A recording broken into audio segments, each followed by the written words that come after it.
should be shared. However, when they brought in decentralization, somehow powers were decentralized, but not as it would be in the federal system. Okay, let's look at what was decentralized and whether it still actually exists. This is where the issue is. Yeah. That's why I said that in reality, the enacted decentralization policy and statute was very good by that time. And I can even inform you that it served until such a time when they brought in an omnibus bill. Remember, after the decentralization policy, decentralization statute, that was in 1993. Yeah. Now, we came to the promulgation of the Constitution in 1995. Yeah. During the promulgation, the Constitution was very clear that subject to provisions of the Constitution, Parliament, the subsequent Parliament of the 1996, will have an enabling law for the decentralization. You get? Now, after the elections of 1996, we got the 9th Parliament, which worked on the Local Government Act. Now, the Local Government Act was an enabling law for the decentralization policy. Now, so the Parliament, the subsequent Parliament of 1996, enacted a Local Government Act Cap 243. Cap 243. Yeah. Now, in that Local Government Act, powers were literally decentralized. After, I think during 2001, government brought an omnibus bill. And this is where we lost it. By the way, that was the end of decentralization. I think you remember when government brought up what we would call removal of term limits. Yeah. The entire body politic, all the communities, all the civil society concentrated on that only one provision of the removal of term limits. Yet, the bill which was presented to Parliament had other various what? It had other various articles and sections. Yes. That was the end of decentralization. Do you know why? Apart from the other removal of term limits, there were clauses which, for instance, powers to appoint the chief accounting officer, who is the cow or town clerk, was now removed from that district. The district's taken to the center. To the Ministry of Local Government. And that's very critical because these are accounting officers to mine. If you want to define power, you can't separate it with the resources. With the money. District service commissions were mandated according to the decentralization statute to hire and fire the accounting officers. Now, during that debate, during that omnibus bill, they brought in an amendment that the function and the hiring and firing of cows or accounting officers or local government is now a function of PS, Minister of Local Government. Yeah. That is one. Now, two, the essence of power is money. You have the powers of collecting, identifying sources and collecting revenue. But you can't spend that source, you take it to the consolidated fund. Before that, identifying, collecting, and allocating must be done by a competent tender policy, procurement policy. During the time of enacting of decentralization, powers were upon the district council to appoint a tender board for procuring, for hiring services, be it looking for sources of those people who are supposed to go and correct dues in the market. That's the identification. Identification and everything was done by that tender board, where the district had the powers. That power was taken. From the district? From the district. Back. Now, they enacted a law where they created what we would call procurement department, PDU. The procurement department is now a civil service department under the COW. Powers to hire and fire, again, are now under PS. Then from there, so many things changed. So now, there came in the taxation policy. There were so many taxes which were collected by local Other local governments, yes. Time came in when the Uganda Revenue Authority now took over to take Tax taxes. collection. Especially the indirect taxes. Because you see, these small petty taxes from the vendors of markets is little money. Real money is in, look at petrol stations.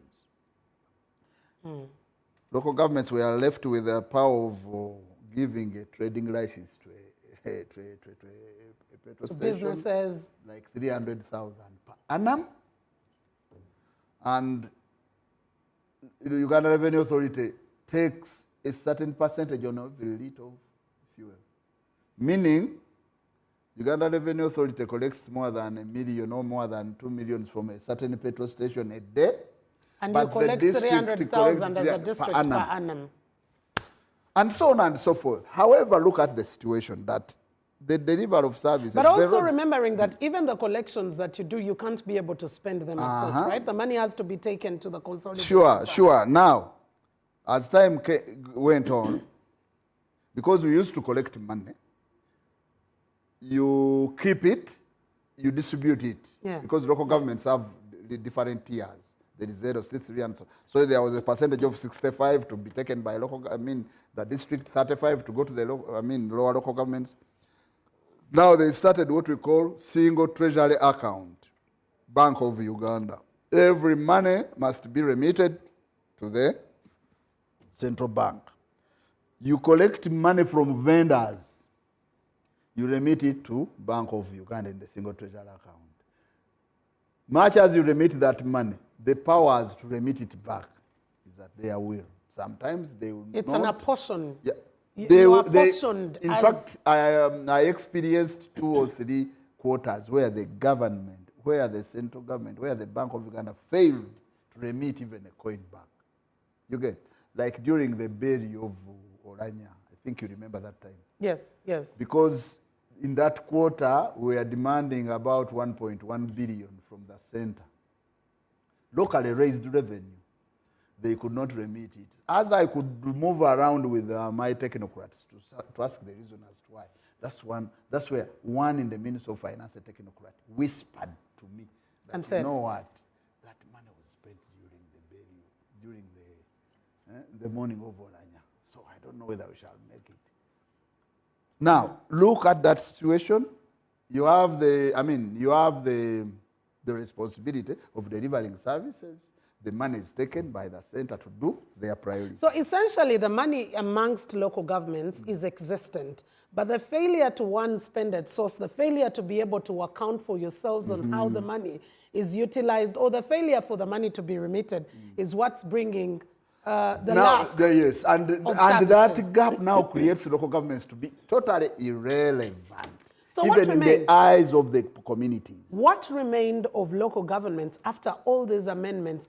Do you have a shell kind of governance at the local government level? That you have leaders, you have mayors, you have councillors, but they're essentially just a ghost of themselves? By the way, it's a very big national crisis, and I only wish that all the people in body politic interest themselves in this kind of crisis. Uganda is in a real crisis in terms of delivering service. People are thinking that, people are not aware as to why we are going through potholes. It is one single reason that the mandate by policy, by law, to work and fix those potholes is a mandate of local governments. The allocation of resources is the work of central government and parliament. I told you, by the time I joined local government, it was in 2011. Central government was allocating 17% of the national budget to all local governments. I started to argue with every Tom, Dick, and Harry on that issue, that it can't be 17, at least raise it to 40. Everyone could say you have a big point. You are right. I could talk to ministers, I could talk to accounting officers. They said, we are going to look into that matter. That was 2011. Today, in 2026, they are allocating 7%. It has even further been reduced. It has been reducing in every year coming. You never know. In this subsequent financial year, they may end up giving 5. What fears do you envisage that, because I would be asking, is there any fear of empowering local governments to account, to be able to spend resources, to be able to deal with their own appointments of staff, for example, like accounting officers? Where is the mismatch? Of course, why wouldn't government want to give such powers? Like I started earlier on. You remember during the decentralization policy, we had no parties. Yes. We are all in the movement by those years. Yeah, individual merit, basically. Individual merit and all embracing that all of us were in the movement that you belong to NRM. So there was no opposition. By the time we got parties back, that was in 2005. Yes. Decentralization was shining. The one critical scenario was when John Sevana Kizito. Because John Sevana Kizito was the mayor of Kampala, and that was LC5. By that time, KCC was also under the Local Government Act, because as of now, it has its individual act, which is KCCA Act. But before that, KCC was a district under the Local Government Act. So it was a wake-up call that a chairman of LC5 can stand for presidency due to the powers he has. You get? It was after those elections when Sevana Kizito could single-handedly foot his bills in the presidential campaigns that the subsequent government now had to trim all the powers of local governments, because they realized that it is now a very big power center. You get my point? Okay. That is one. Then number 2, in most cases, all urban areas, in most cases, are won by members of the opposition. Even globally, you realize Yes, that the you find areas. that big urban areas, in most cases, are won by opposition parties. So in simple terms, it's a fight for power between the ruling it's party a power, and... It's a power game. It's a power game. But that power game has affected the delivery of service. Exactly. Now, I've been of the view that let the government be sincere that if it needs power, then it takes some responsibilities to itself. It looks very absurd to remain in books that the functions of local governments is about clean water, good health, good hospitals, good schools, and so on and so forth. Yet, in the actual sense, money remains at the center. If they are interested in remaining with the money at the center, they should also interest themselves in delivering of service. So except expenditure at the local governments in terms of paying off local councils and all the leaders, what exactly is the local government doing? What are the local governments doing? Of course, you are supposed to work on those meager resources which are spent. Look at the situation. I can give you one. They appointed a certain chief administrative officer. He was coming from very far in the east. He had a church, he's a pastor. He had a church in Kenya. His home district is neighboring Kenya borders. He could come at the district on Tuesday from the village. He goes back home on Thursday. Imagine. Phones will be off because whenever he could cross to Kenya, It would be a different network jurisdiction. Now, an accounting office of Wakiso district, very urban with all the challenges. He comes on Tuesday from up country. He spends Wednesday and Thursday, he goes back. I reported the matter to the PS, the appointing authority.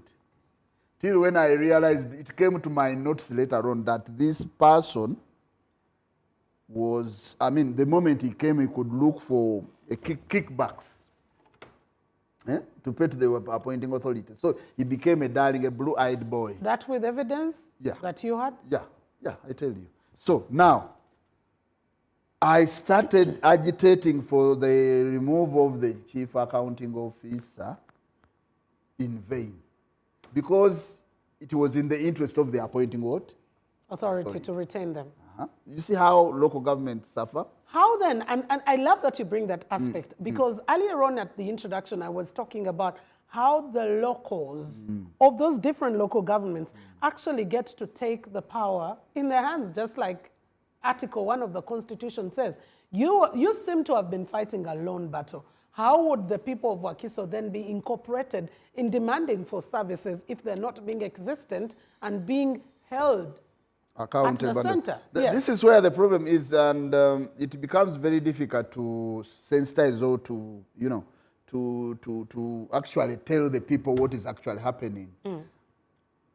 As I've earlier said, the moment the leaders are elected, and you know it's very critical and very surprising that today people are anxious. They are going to vote for their chairman, LC3. Yes. Okay? And the chairman, LC3, is a real government, by the way. That is government number one, as far as the decentralization structure is concerned. He's supposed to collect policies because in planning, in government planning, we plan from bottom to up. LC1, the village, will bring in issues, and 2, in what we call a budget conference, to LC3. LC3 collects the views of what the people desire to be done. Then LC3 sends their budget to the district, and the district sends to the nation, to the central government. Now, that is what you desire to do. Then government comes in with what we call indicative planning figures. Every department will dictate over you what they indicate in their planning of the financial, according to the will of government. Do you see how now decentralization is useless? That they will tell you, this year we are not spending more than 20 shillings in education. Ceiling. There is a ceiling, and it is dictated. As I said, that the essence of decentralization is the actual transfer of real power and resources. Actually, the framers of decentralization had this argument, that you realize in Ibundibujo people might be suffering from floods. Yet in Ibukedea, people are suffering from drought. You see? Now the needs differ. In Ibundibujo, people are suffering from floods, too much rain and everything. In Ibukedea or in Karamoja, people are suffering from drought. Meaning the approach is different. It is now upon the decentralization powers that those in Ibundibujo will look at how to fight the floods, and those in Ibukedea will be looking at how to fight the drought. The approach is different. The resources are different. The interventions are different. The planning is different. And the mitigations are different. Now, that is the essence of decentralization, that you get the actual power of doing that, which is not the case now. Everything which is done in local government is conditional from the center. Dictated. I will hold you at that particular point in time. When we do return, we'll be looking at conversations around operationalization. Is it still possible? Should we just drop it? But also equitable distribution of resources, which could also be another conversation that has come through. But ladies and gentlemen, we'll need to be taking a very short commercial break. Let's get back in a bit.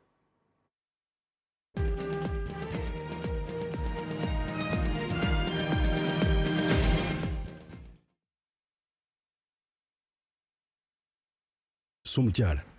Yes, Daddy. You know the children are going back to school and things are a bit tight. For now, why don't you take half of the fees to junior school, and for the school van contribution, we shall pay later.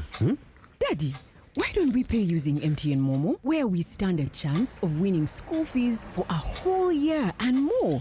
By the way, you can also apply for a school fees loan, and also participating schools can win a school van. That's right! Win school fees for a whole year and more. Get more goodies and a school van for participating schools. You can also apply for a school fees loan. Simply dial *165*80# or use the Momo app.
energy for winners.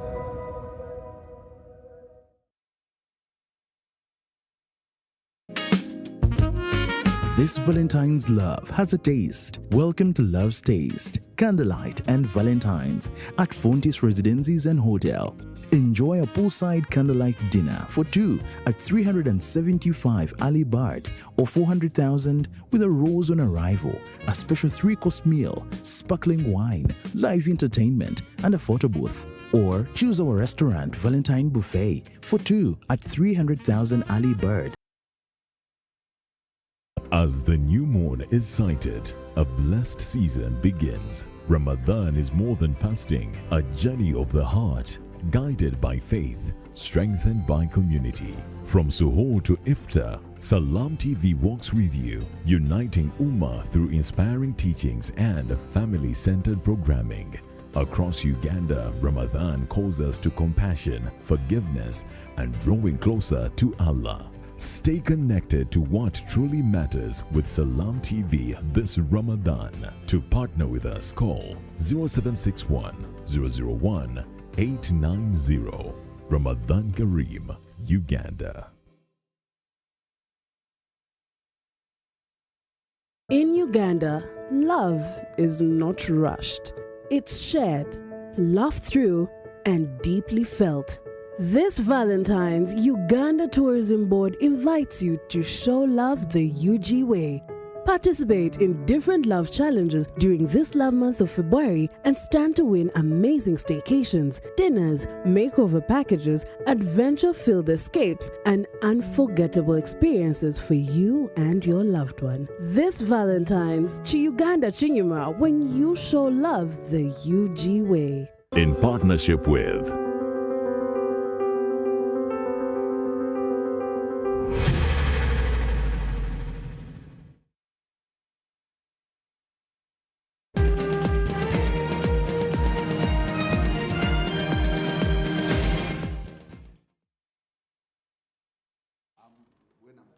All right, well, thank you so much for keeping it. NBS Television is still the topical discussion. Quite a heated conversation coming through with us here with regard to decentralization. I have Mr. Honorable Matia Luanga Bwanika having quite pertinent conversations coming through. And as we went for a break, we were looking at what the actual decentralization should have been and what we have. And one key aspect that comes through that you do mention, which is true, is resources not being available. In essence, we have redundant offices. What was transferred were offices and titles, and not necessarily the power for local governments to be able to take up a dispensation of resources.